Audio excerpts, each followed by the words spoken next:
17 regular board meeting minutes. Any questions or corrections? Move to approve.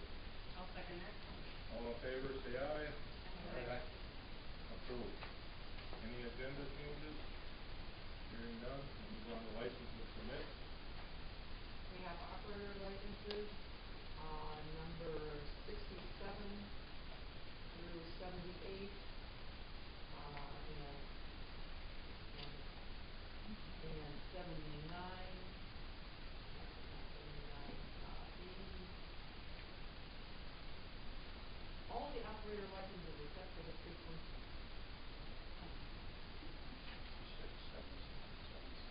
77.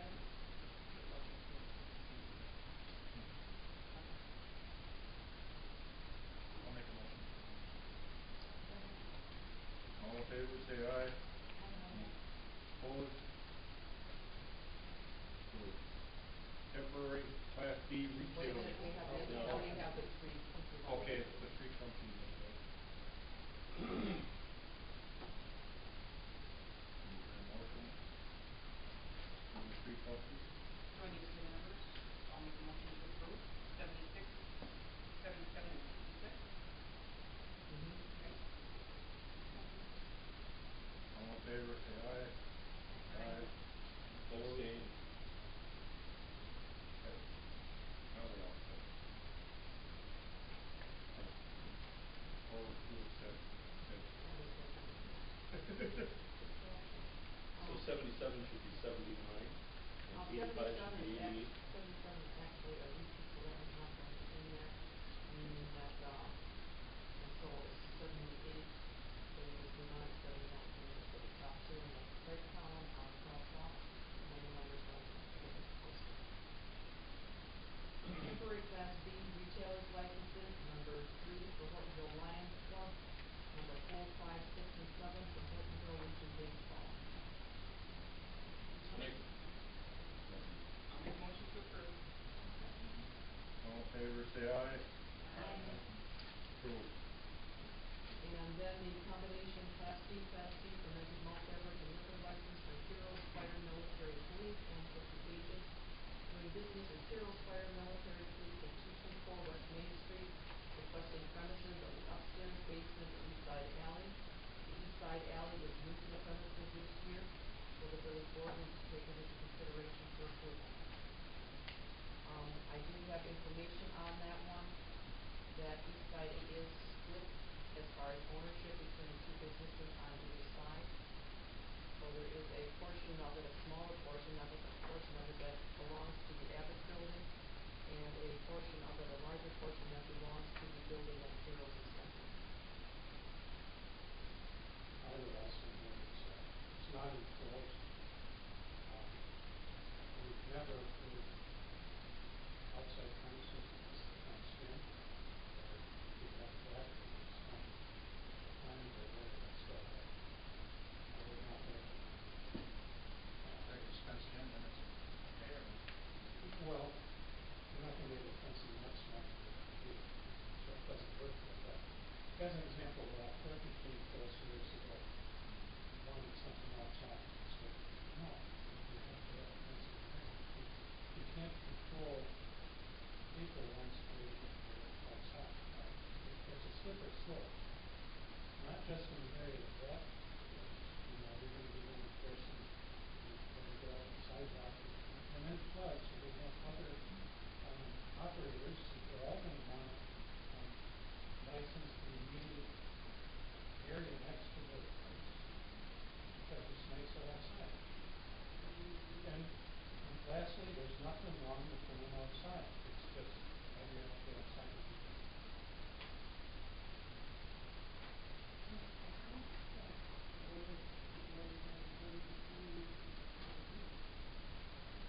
Like I say, I'm not aware of us ever having an open area adjacent to an outside area.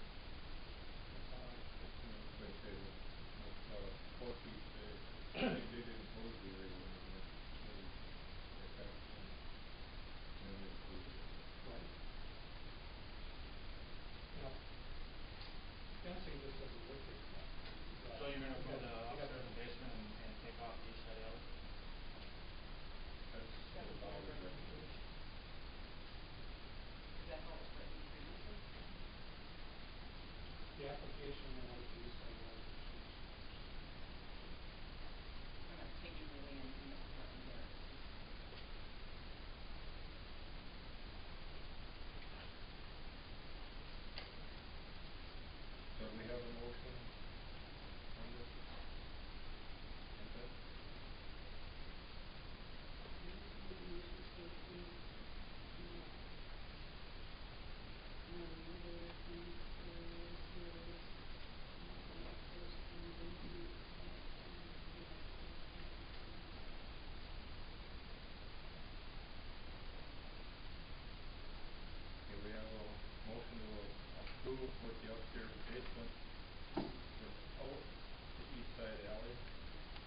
citizens to be heard?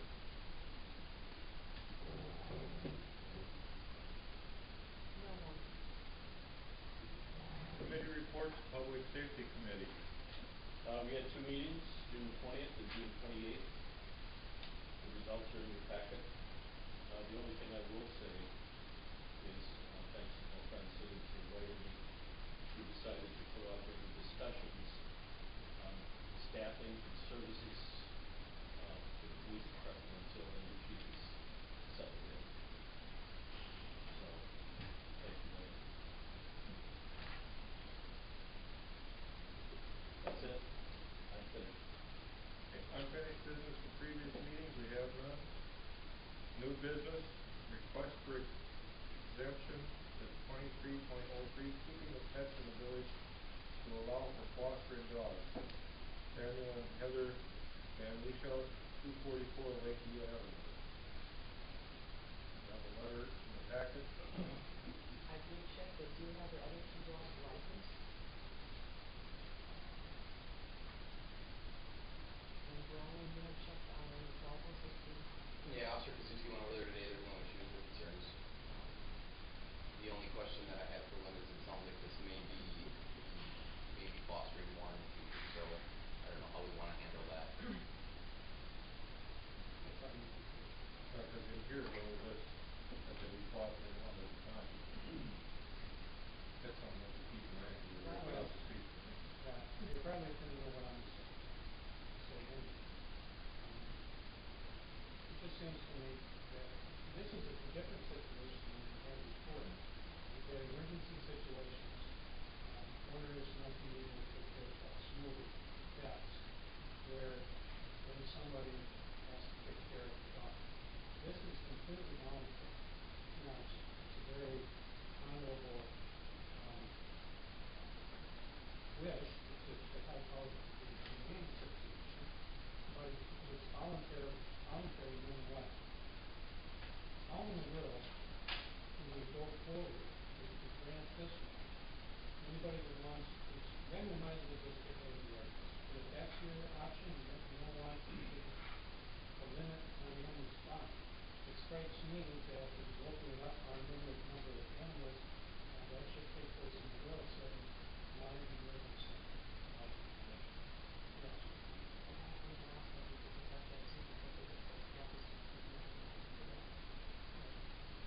And at least they're upfront saying that they hope to do more in the future. I just don't think they can accommodate that. In the village, it's a slippery slope.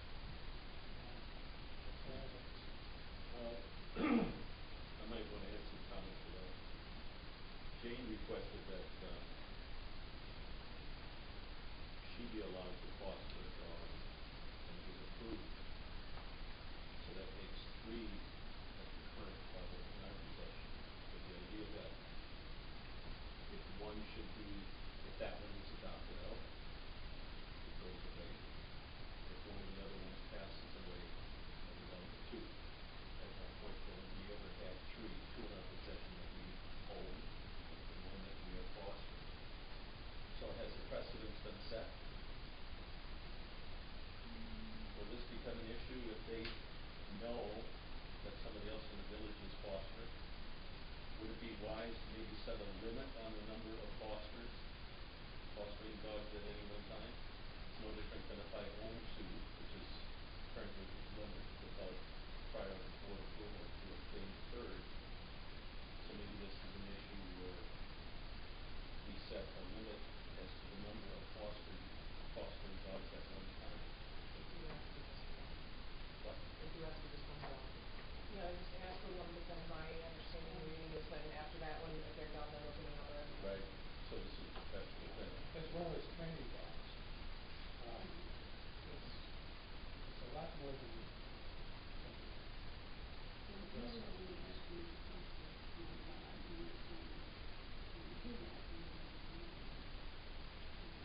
But you weren't saying it was in the thing where there's still some kind of.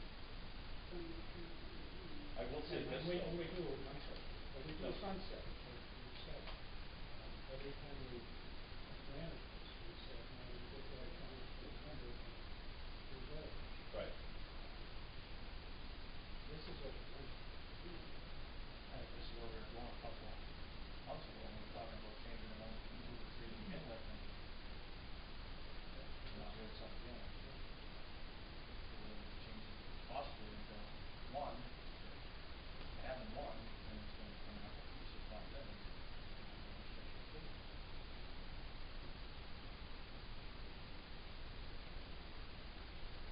But that's, I mean, they don't currently have a foster home, they have them for,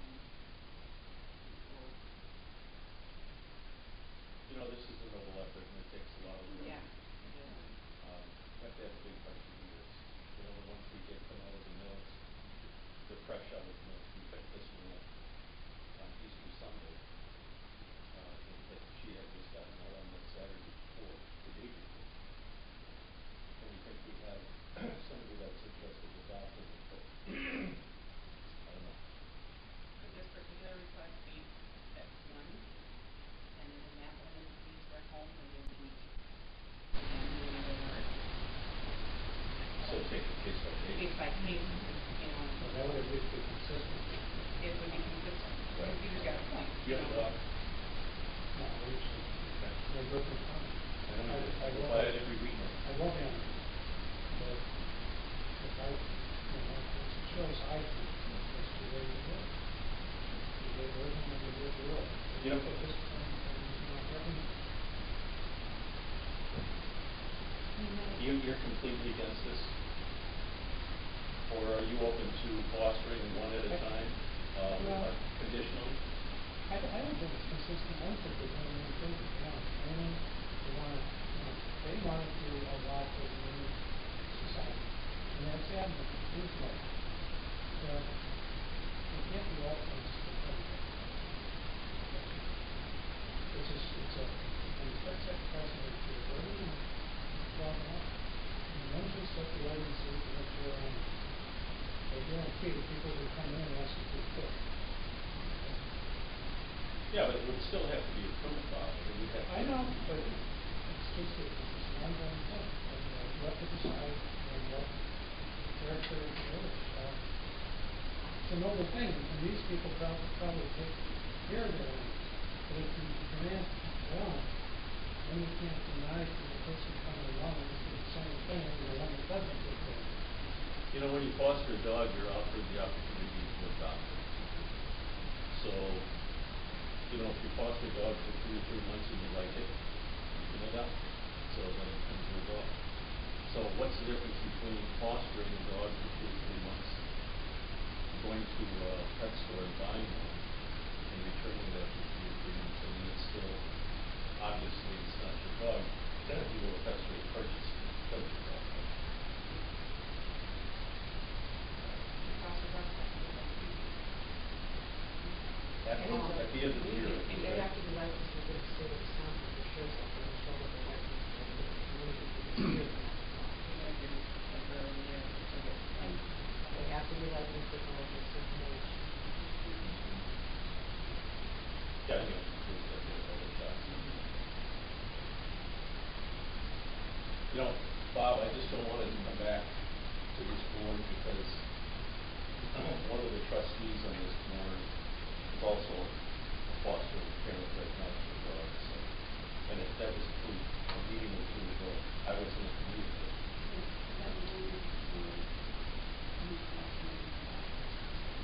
Right.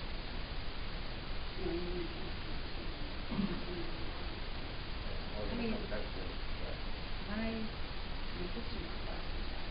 She would be, That's her wanted to ordinance. be, but,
one dog that we're gonna foster, this, I think it's just not true, it's the reception part. And if we could do that with that stipulation, that if each time we get a new foster dog, they would have to, and if you notice that it's like this up front, because I just feel like if we just annual. There's control over that approach, so. But I see a policing issue with that. If they're fostering one dog and they come back 2 months later and say, no, foster another one, how do we know they have to get it first? Yeah, the license is not. Because we're hoping to foster from the and who wouldn't pay if we had any dog in the Well, if they're only allowed dogs, they still don't have to come to all the foster them. Right. And then all the others.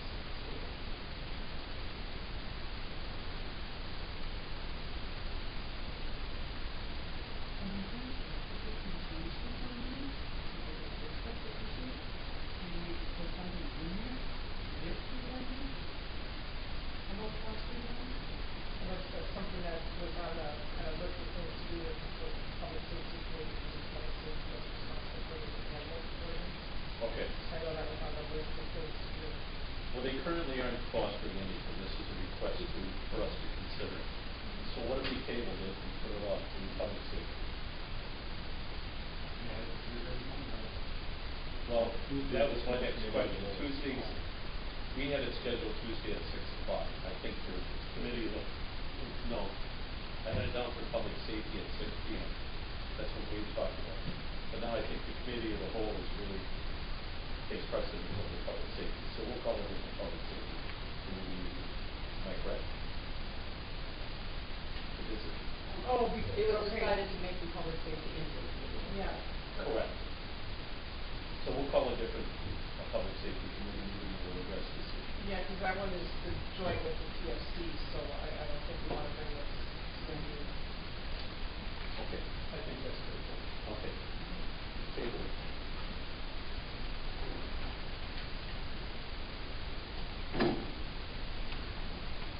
So this is table for future meetings, but so after public safety. We'll discuss it then. And we will move on to the Wildland Subdivisions Development Agreement.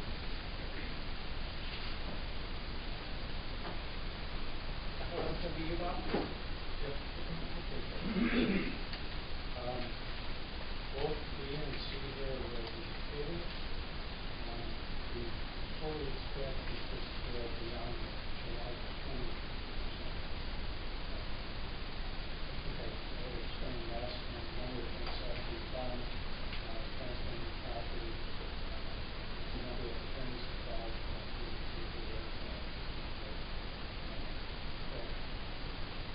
still finalizing the development agreement, and so it's not ready to be okay. But I know we're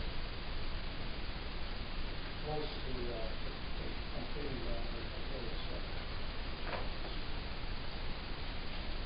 their plan is once it's approved, decisions are before So then we move on to D. Reviews funding of industrial park asphalt paving and industrial park avenue reconstruction.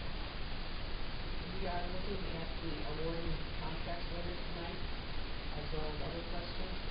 And before we award those contracts, we really need to make a decision as to how we're going to be paying for these projects up front. One is the section in the newer industrial park south of Double T, getting the overlay. And the other one is the section north of Double T through Double T on Main Street, which would be partially accessible.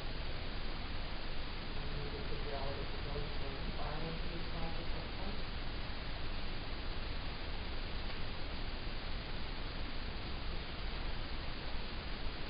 And going forward, we need to make a decision as to somebody motion to take this, borrow to make this estimate. So the first part of that can go towards the fifth. The south part can be charged to the tip. It would be, we would have the deck would be a village deck, and the southern tip would be, tip two would be paying back those payments. And then we would eventually be using that money for the tax increments as the TIP continues together. Right now it's in a negative cash flow. So I always talk about the not having money. So we'll actually be paying for all the payments up front, and we will eventually get paid back by the TIP, but we will be bearing significant cash out for the couple more years. And that's for the south section. For the north section, that is not covered by the TID because it's, part of it is not in the TID, and then the other part is that it's not in the, we had to look back on the plan for TID two, and that is not in, the reconstruction is not in it.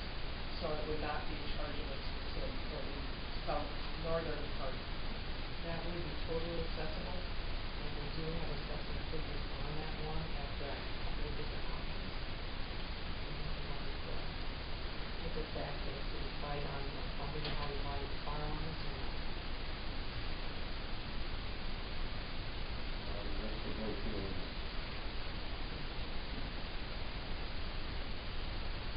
We borrow money. Understanding that this overlay needs to be done.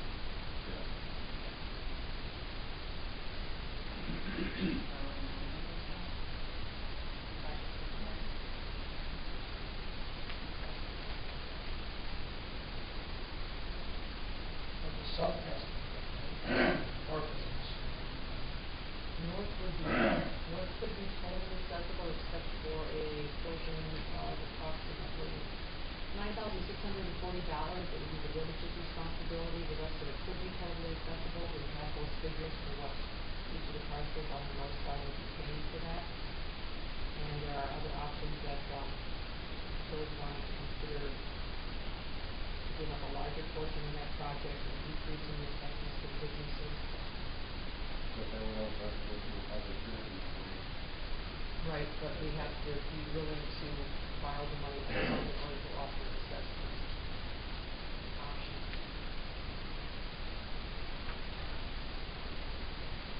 So what motion do you need? I would need a motion, in two motions. Number one, that we would borrow for the overlay on the section south of Double T. And number two, if you're going to go that direction, that we would borrow for the northern section, moving forward with assessment, and then we would have to decide on what next.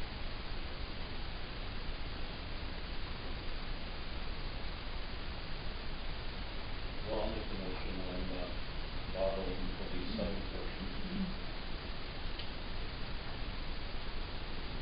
That's motion number one. We have a second. All in favor? Aye. Opposed? Now, motion two, which would be the northern section of that, encompasses how much? Distance did you say, is that all the way from 15 to? 15 to Double T. Okay. And you need to borrow approximately how much for that? The estimated project cost is $130,325.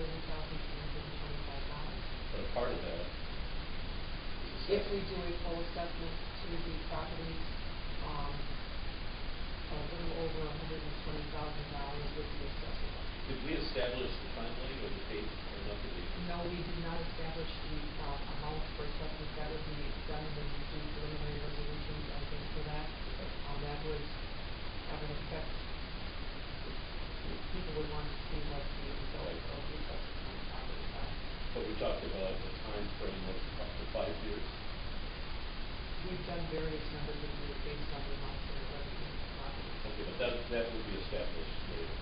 Right, Okay. the next time around, we would bring something before you that would show the assessments so that you could decide if the village was going to be doing anything about offsetting the assessments and also how many years you would be going for in the preliminary resolution.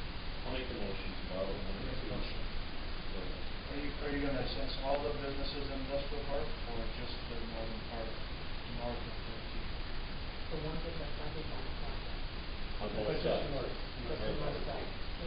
In the original, TID district between Main Street and Double T, TID picked up the cost of putting down the road in the first place, and did not assess the businesses. We're doing the same thing on the south side, south of Double T. This is now reconstruction of the road, so we do have the TID responsibility.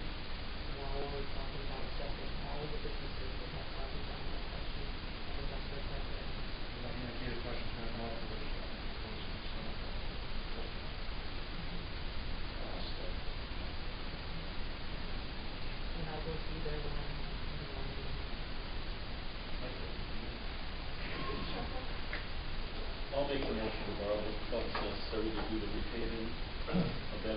Avenue between Highway 15 and Double T. Motion made, seconded, all in favor, say aye. Opposed? Moved. Industrial Park roadway reconstruction agreement for the professional services McMahon for $4,275. I'm mine. Okay, so at the meeting as at last time, we talked about, we're gonna have to do catch up, I guess, to get the additional paving, for the part of the industrial park from Main Street to TT included with the package that was, we were already out for bid for the east south of TT. So what we had to do is, create the engineering drawings and then issue an addenda to the bid documents, to get that, whisked in, if you will, with the bid documents so that we got hard bid numbers for that contract. So this agreement is for, Simon extends basically to read those bid documents. So at this point, services, the $250 for bidding services is just the issuing the addenda and dealing with that. So we're, partially through it. The construction services part that would be yet to come, that $2,750, would deal with creating an engineer's report to calculate all the assessment costs that we were just talking about a couple minutes ago, attend the public hearing, and then to do whatever sort of on-site services are necessary through construction. We'd have a pre-construction meeting. I'm sure, Carl might ask me to come out a time or two through construction, applications for payments, if there's a change order, those type of things, and then at the end, the final engineering report. So about 1/3 of this cost is sort of water over the dam, so to speak. The $2,750 is for services yet to come to help the village through that process for the special assessments and construction phase. So what did we approve last time, Ron? Well, That was the pre-engineering? We didn't approve anything. What we did was we agreed to have them add this portion of the project to the bid packages. So we did not approve any of this agreement yet. We just simply asked them to do the work. okay. Yeah, I did it basically on the come. If you don't approve it, well, then I guess I'm out that amount. But I'll make a motion to approve the amount of $42.75 to McMahon and Associates. McMahon Engineers Architects. Is it Associates? it's technically McMahon Associates, Inc. That's what I thought. For that industrial roadway reconstruction project from Highway 15 to County Trunk TT. I'll second that. All in favor, say aye. Aye. Opposed? Approved. Award the 2017 Industrial Park Avenue Asphalt Service Contract. I'm going to deal with this. Okay, so yeah, in the bid documents, just to expedite things and make it more efficient with one bid opening for a couple things. So we had two contracts included. What we're calling Contract A is for the both the new industrial park, the overlay, plus the addenda item was the pulverize and repave for the old industrial park. So Contract A we'll talk about first. We had two bids on that, which was basically what we expected from MCC and Northeast Asphalt. They were nice bids. The total between the two was $232,000 versus $239,000, so very competitive between the two. The low bidder is MCC. So what we are asking then is that we would award the contract, but just the base bid portion, so the $102,462.75, but that we award the contract tonight for that amount to take care of the base bid, which would be the overlay south of TT. After we get through the notices and the public hearing and all the rest, then we can go ahead and add in that additional work if it wants to continue. That additional cost is $130,000 for the reconstruction north of TT. So we would add that back into the contract by change order in, say, August. We can't issue the contract for the full amount legally yet for the full 232 because we haven't had the public hearing. We haven't had the property owners with an opportunity to speak for or against the project and give them the cost and all the rest. So I think that makes the most sense is just issue the contract for MCC right now for what we know we intend to do, which is work south of TT, and then we'll catch the paperwork up to include the rest later. We're looking for a motion to approve the $102,462.77. To award the bid. Right. Award the bid for that? To MCC Inc. Yes. In the amount of $102,462.75. I'll make that motion. Second that. Have a motion and a second. All in favor? Aye. Aye. Opposed? Approved. Let's see. Award 2017 utility reconstruction contract for Pine Street and Cedar. You're booked up again. All right. So contract B to that set of bid documents was the what I'm calling the utility contract. This is in Carl's budget for this year. So just to, I guess, bring everybody back up to speed on what's included, it's reconstruction of water main. So it's new 8-inch water main on Pine Street from the alley up to Cedar Street. It's a piece of 12-inch water main on Cedar Street itself from Pine to North Nash.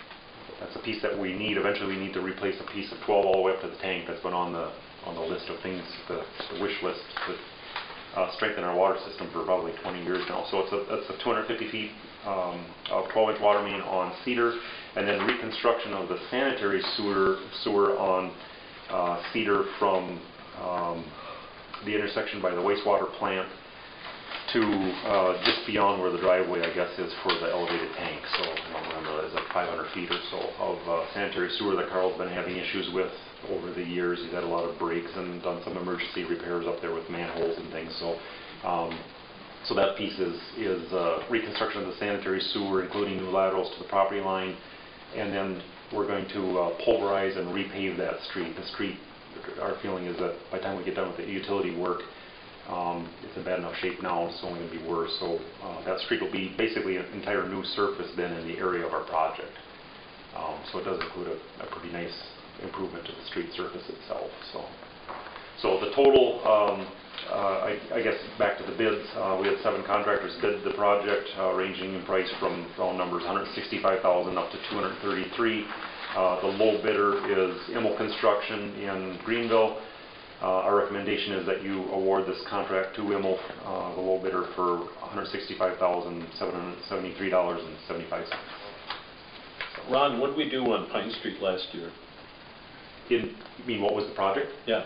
It was replacement of the sanitary sewer down the middle of the street and then just patching above that sanitary sewer. Just the sanitary sewer? Just the sanitary sewer. Nothing to do with water? No, not last year. So what are we doing on Pine Street now? We are doing the water this year. Okay. So that should be done now. All of Pine? All of Pine should be done. But Pine Street it'll be just patched in the area of the water. The water is on the west side of the street. So now it'll be patched basically from past center line all the way to the west curb line. And there'll be a little piece of Pine Street that's not been repaved. And this contract includes resurfacing? On Pine? It includes the patch, which is only going to be 8 or 10 feet wide on Pine Street, also on Cedar Street, okay, in the area of North Nash. And then it includes all new surface, the entire width of the street, which is 38 feet or something, up on Cedar, back by the wastewater treatment plant. Oh, okay. So that will get all new pavement from curb to curb. But Pine Street will still remain patched? Yes. I'll make a motion to approve the contract in the amount of $165,773.75 awarded to Robert J. Immel Excavating, Inc. I'll second that. All in favor, say aye. Aye. Opposed? Approved. School resource contract. Just notifying the board that the school district met and approved the Hortonville PD contract for the SRO. So it's time, standard time, it's hourly, and then it's, we estimate it on 11 to 70 hours, I believe it was. But sometimes usually it's over, so anyways, it's money in, exactly what it costs us kind of thing. So it's for the 2017-2018 school year, and it's the same contract that we've had in previous years. Bob has looked it over, so I'm asking for a motion to authorize me to execute that contract with the school. So a person and a half. Yes, 1.5, yep.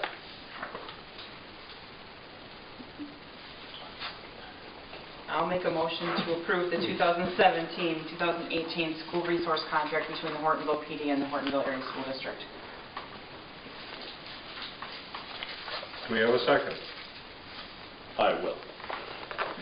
All in favor, say aye. Aye. Opposed? Hold up just a minute on that. Okay. I was kind of worried. Peter will. I was a little worried.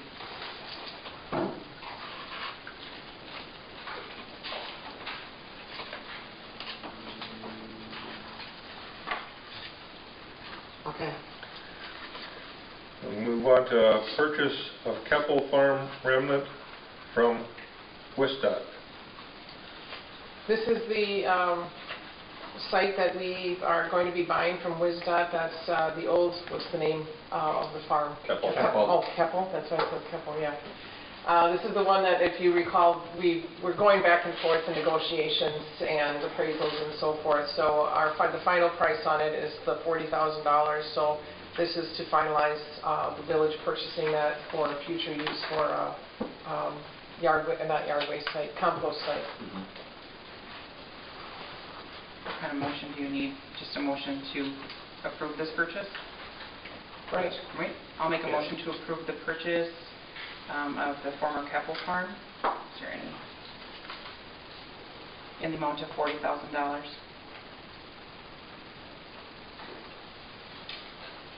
I'll second it.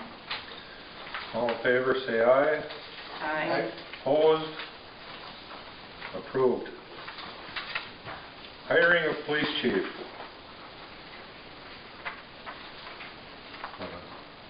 Now we're going with the hiring on this?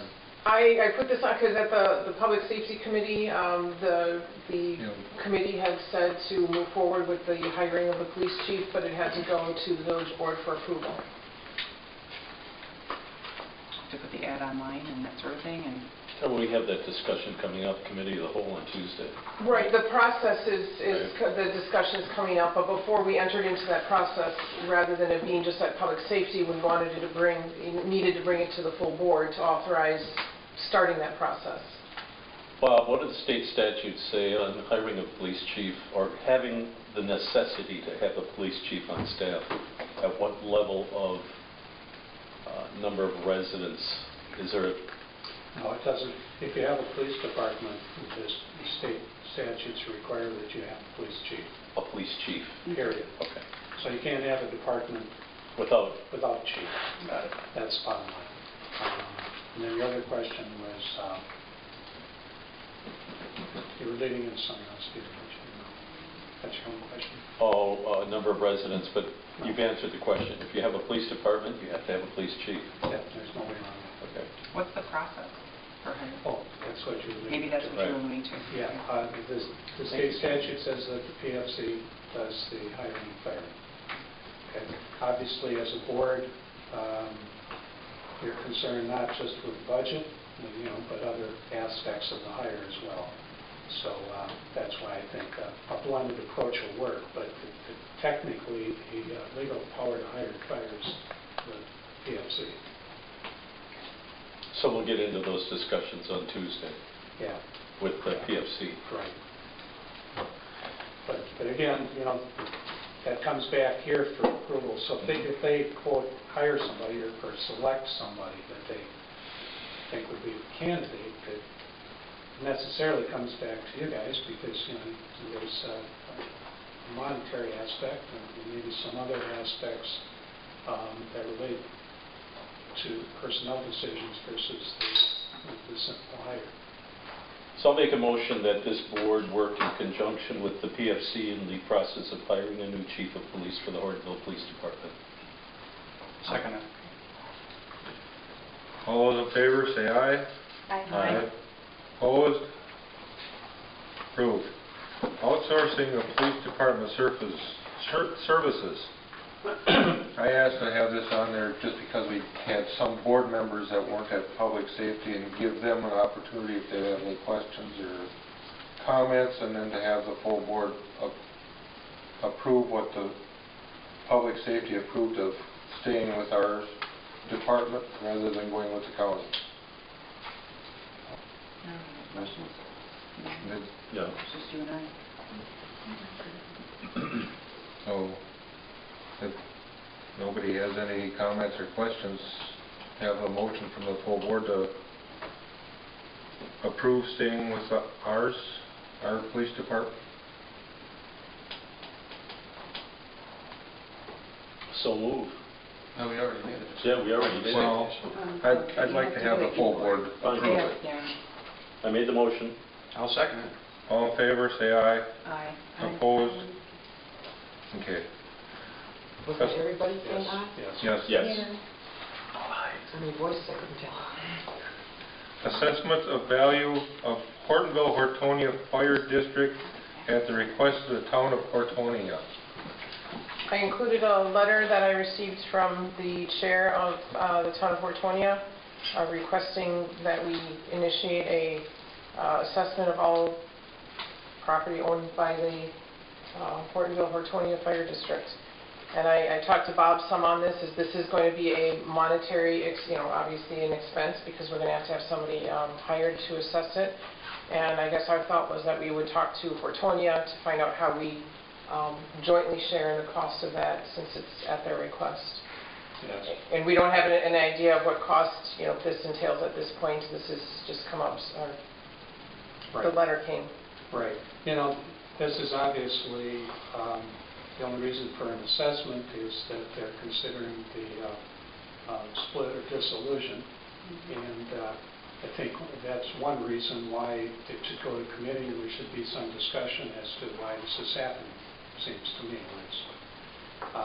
Secondly, when you get into these, if we just went ahead and did our own appraisal, if we pay for it, we select it, and then typically the other municipality that says, well, we better get our own. And, I think there needs to be some discussion as to the process. I went through something like this just a year ago, and you could generally end up with 2 appraisals. So I think there should be some discussion as to how the municipalities, why are we doing this, and then how are we going to go about doing this? Yeah, why is he suggesting this? I think that's a fair question. So this is. So are you suggesting this go to public safety with having maybe Bob or the Hortonia Town Board here for discussion on it? I think so.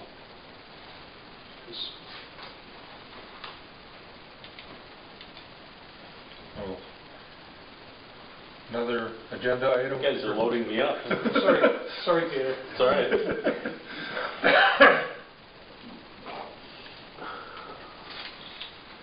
So, the timing, if they do in fact want to do that, then they are entitled to dissolution. It's like a divorce. Mm-hmm. We're going to value the assets and we're going to split them. But what's the timeline? When is this going to happen? It really got so many considerations here. And, I think a lot of us are sitting here saying, why is this happening? So I think that'd be a bad move on their part. I don't know why. Is the fire station on village property or Hortonia property? it's jointly owned. It's jointly owned, but it's within the, Village limits. It's within village limits, okay. Mm-hmm. So it'd be a sizable If you start adding in real estate and all the equipment. And the this is- building. It's a sizable financial matter. So the building itself is jointly owned too? Both of the communities paid for it with a direct loan on them. So it could also affect the village. Right. May need to change our debt policy because it is likely that if this were to happen, it would exceed our policy. Okay. This is I not marked going it to be down. fast. Well, we'll table this until after discussion at the Yeah, at Public one of the safety. next 5 or 6 meetings.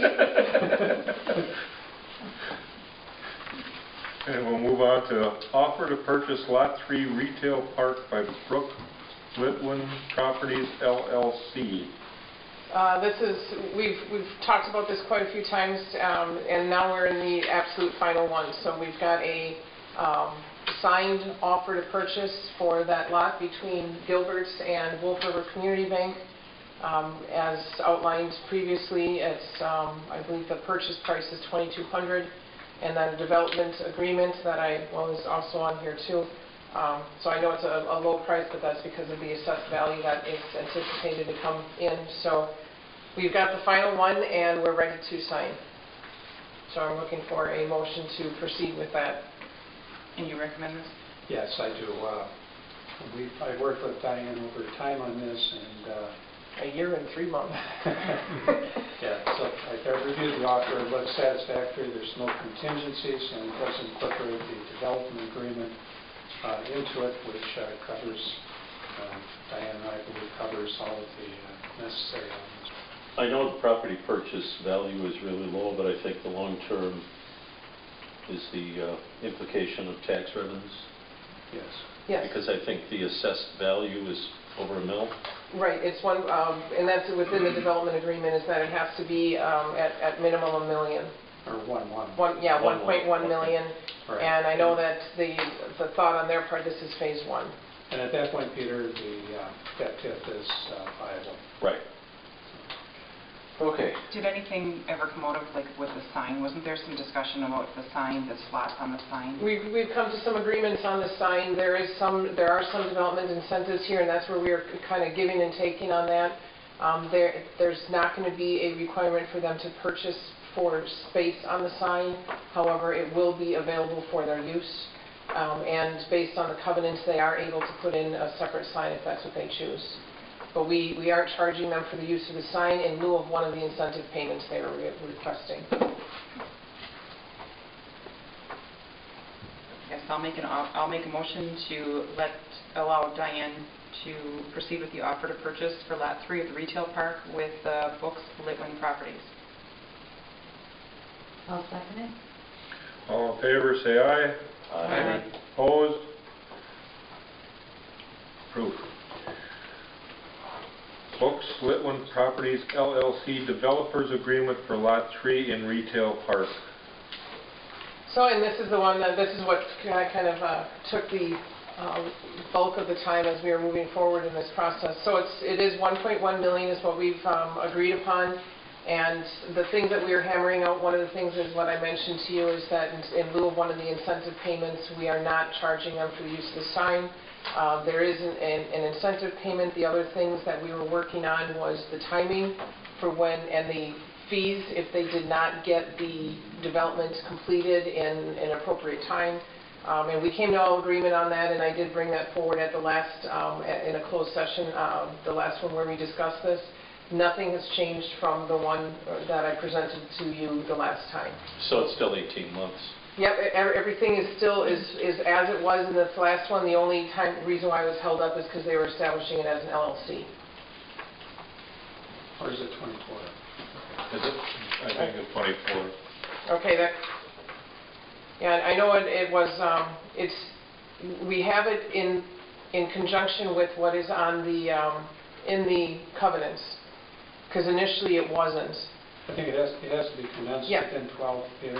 Yeah, that was it. 24. Okay. And then in the event that the development is not completed within 24 months, then the developer shall pay $12,000 for each and every year that the development remains uncompleted. So those were the points we were working out, is the time frame and the payment if they were not to complete it.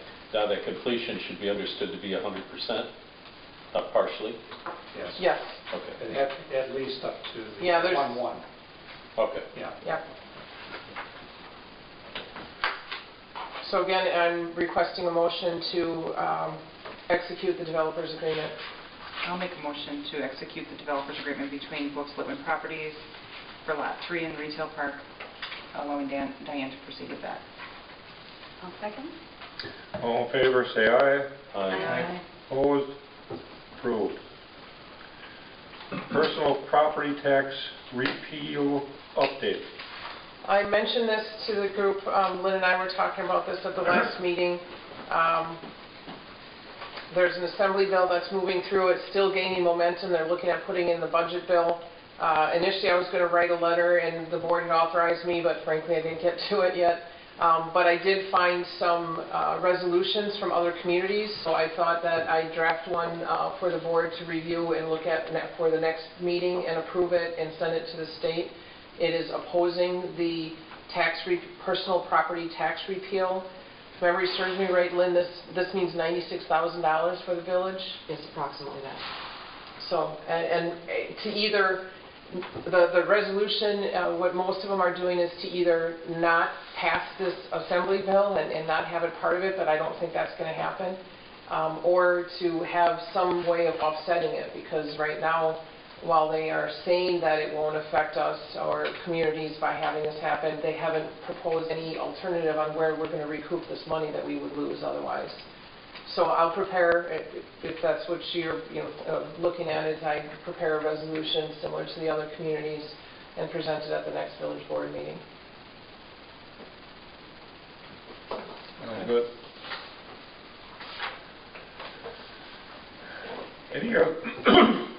Any other miscellaneous topics for future discussions? I do have one. I think that the village we should discuss purchasing our own video equipment and not having to use juries.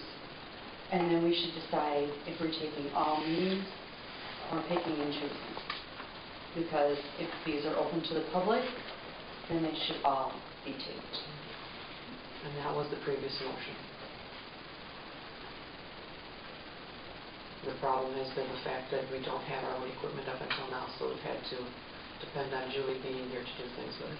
Will Carl be here at the next meeting? Because I know Carl and I have talked about... At the next board meeting? Yeah. Yeah. And then, he's there then. Is this something you would like to discuss at the next meeting, or I think we this should. budget? Or? I think we need to make a decision. And if this equipment isn't that expensive, that's something we should look into. Well, I think with no discussion now. No. We'll move on. Yeah. So this is something we'll put on for the next meeting. Any other topics for future discussion? Hearing none, report of village officers, administrator, Crest Street zoning violation. This is the Jeffrey Tice property up on the corner, and Bob and I were just out there last week. And Nice. And it is, we checked it and gave it with Paul Hanlon, our building inspector, and it is completely cleaned up. So there is no zoning violation there anymore. There is the fence is falling into some disrepair, and they're aware of that, and they may either repair it or take it down, but that property is now cleared of all zoning violations. And it's very nice. Yes, and so I have prepared a stipulation or a petition to the court to dismiss the circuit court action. And the judge has probably already signed it. I just haven't gotten it back yet, so that case will be dismissed. And you got the Highway 15 bypass update? Yep, just that if you recall, I told you guys at the last meeting that I was going to be going to Madison to talk to the Secretary of Transportation, Ross, and this was regarding, there was some discussion at a meeting in Hobart where it was thrown out as an option to eliminate the Highway 15 bypass in Hortonville to fund other projects, and actually I've since heard that that was also mentioned at different town hall meetings around the state as an option. So we went there. There's a group of New London, Greenville, myself, Outagamie County, and the school district all went there and talked to them. And Secretary Ross said that the DOT is in favor of the Highway 15 bypass, and they don't intend to eliminate it, but where things are getting hung up, or if you want to call it that, well, frankly, I'll just say it's finger pointing at each other, is that DOT is saying it's with the Assembly and it's up to them, and the Assembly is kind of saying, well, it's up to DOT. But DOT has now gone on record with the media as well, saying that they're in favor of it. So really what it gets down to is that right now Assembly is still trying to figure out the budget for transportation. And what we've been told is that what's likely to happen is that they'll have some cuts in it and then send it to DOT and tell DOT to make the cut, figure out where to make the cuts. We were told that it's unlikely that the Assembly will specify a specific, identify a specific project to eliminate. So that's why we felt it was very important to get DOT to go on record as saying that they are in favor of the Highway 15 bypass. What DOT has said, and others have just contacted our legislators, especially the Assembly, the Joint Finance Committee, everybody on there. Frankly, Steinke is the one who's been talking the most about eliminating Highway 15 bypass, and he is second in power at the Joint Finance Committee. So we sent the letter, if you recall, the one that the board signed, that's gone to the governor, our assemblyman, our senator, and secretary. I handed it to him that day, Secretary of Transportation, but it's just very important to keep. I thought the governor had it in his budget already. The governor has it in his budget, and the Senate supports it, but the Assembly doesn't support the governor's budget for transportation. So the Assembly is still looking at ways to finance transportation. So that's where it's hung up. So yes, the governor does support it, and it's in his budget. So we just keep being told to keep rattling the cages of the Assembly. Not quite sure what to do next, because we've written letters and we've gone to see Transportation Secretary, and I guess maybe call our legislators, I don't know how you pronounce it, Token. Gary Token out of Bondwell is the representative on the Assembly for this district, and Senator Coles. Yeah, I've sent emails to both of them already. So. I encourage everybody to do so. We did as a village, but I encourage you to do independently. I don't know if you saw, there were some really good articles, I feel, in the Press Star and the Post-Crescent about this and about the trip to Madison. So that's where we are with that. Yeah. Next you have open meetings, Appleton School District. I put this on here. I emailed everybody a workshop that's coming up tomorrow is one of them, a webinar. And this just came up because there's been a recent court ruling on the Appleton School District regarding open meetings, and people don't know, municipalities don't know how to quite react to this yet. What it was is I guess you could say a task force of staff and administrators were meeting to do some work, and they didn't operate under open meetings law, thinking that they weren't, because it was a staff meeting and it didn't have elected officials, and that's pretty common that municipalities and different agencies do not think of that as being subject to open meetings, but this court ruling said that yes, it is. So that had some potential big implications. Heck, it could even mean our department head meetings, staff meetings, then have to be noticed and put agendas out. And yeah, it's a little early to. Yeah. But the one thing I picked up on was the court made mention that their handbook, they must have a policy handbook that provided for these meetings, and so because they were structured, they were permanent, if you will, a regular part of their networking, the court decided that they were open. It's very, very interesting. I think it surprises everybody. I would think so. We can differentiate like your staff meetings. I can't imagine those being deemed by any court to be an open meeting. But we'll just kind of follow this and see what the commentary is about. The webinar that you speak of, I signed up for it for tomorrow at 1. They sent a link today, but then they said after the webinar is done, they'll actually have it available to listen to later on. So I can share afterwards. If they give me the link, then I can share afterwards.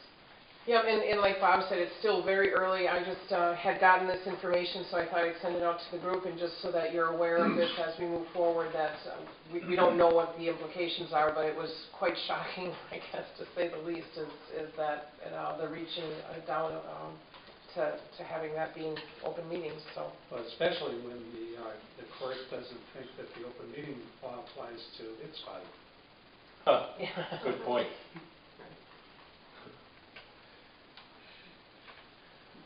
Hiring that's- of administrative assistant then? Yes, we got the background check and everything back on the administrative assistant that we were looking to hire, and we have offered her the position. I gave her until the end of next week to give a response, and Lynn, I didn't get a chance to tell you this, is she just contacted me yesterday with a few more questions. I suspect that she's going to accept it, but just want you to know that it's offered now, we're just waiting for the response. That it then? That is it. Clerk treasurer? Not tonight. Director of Public Works isn't here. He didn't, as far as I know, believe anything. Police department? Yeah, I see that the squad purchase update was put on here. I know that Sean worked with Diane and Lynn this week. He has or is working on collecting the bids for the squad cars, and said he'll be back to us with that in the next couple of weeks. Officer John Stevens, who's a part-time patrol officer, has resigned with our department. He took a full-time position, patrol deputy position with the Pack County Sheriff's Department. So his last day was on the 26th, so we wish him the best. Out of public safety, there was approval for part-time positions. So I started that process right away. There's a deadline for the applications for the 13th. I did reach out to Marty Baker today to just kind of set up some dates for interviews for those part-time positions. Outside of that, I know I brought up the last couple of meetings, the concern about meeting the June 30th deadline for training and standards for our officers. We were able to get all the officers the hours that they needed, so we're in compliance with training and standards, and that's it. Library director, summer library program? She asked that things be put off until the next meeting. Oh, okay. Then we go to attorney. Yeah, just one thing. The Schilling property, I addressed a couple meetings ago, and the letter went out to J.P. Morgan Chase. I know there was some activity, but then there was never any follow-up. They had contacted me and said that they, I think I forwarded the voicemail or some info to you, is Yeah, that with an email. saying that they never got any kind of letter, but then they had somebody on site who saw a sign on it saying it was condemned, and they wanted to know what was going on, and Well, we didn't put up a sign, did we? I don't know. No, I'm unaware that Paul put it, Yeah, it was sign just on a the property voicemail. because it's not being inhabited. So then you gave me the email link, and I sent it to that person, and I haven't heard back from them. So I guess they move slowly, and I'll report back for next meeting. What happens. Building permit report is in your packet. We have one new multifamily on there. Question. Bethlehem Lutheran, non-taxable. Correct. Are they subject to a personal property tax? No. Yeah. That's all I have. Then we go to presentation of accounts and other claims against the village. The voucher list consists of deposit of payroll deductions, payments on loans, and vouchers number 23609 through 23678 in the amount of $219,339.12. Two direct deposit payrolls totaling $33,071.24, and water and sewer utility vouchers number 10097 through 10116. Those last three vouchers are missing the 1 in front of the last numbers, in the amount of $99,739.51.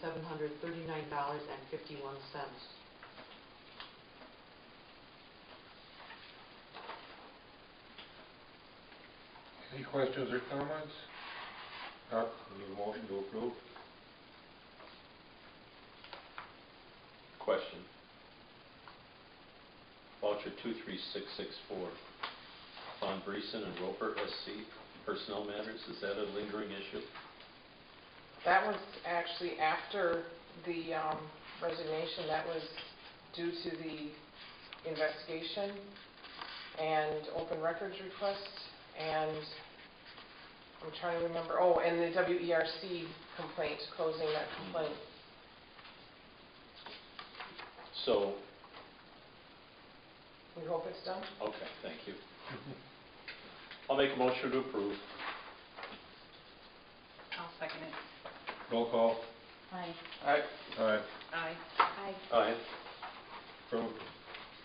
Communications and miscellaneous business, Gold Cross ambulance report is in your packet.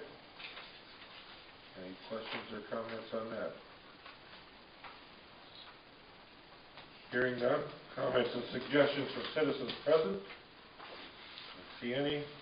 Next up is motion for adjournment. So moved. Second.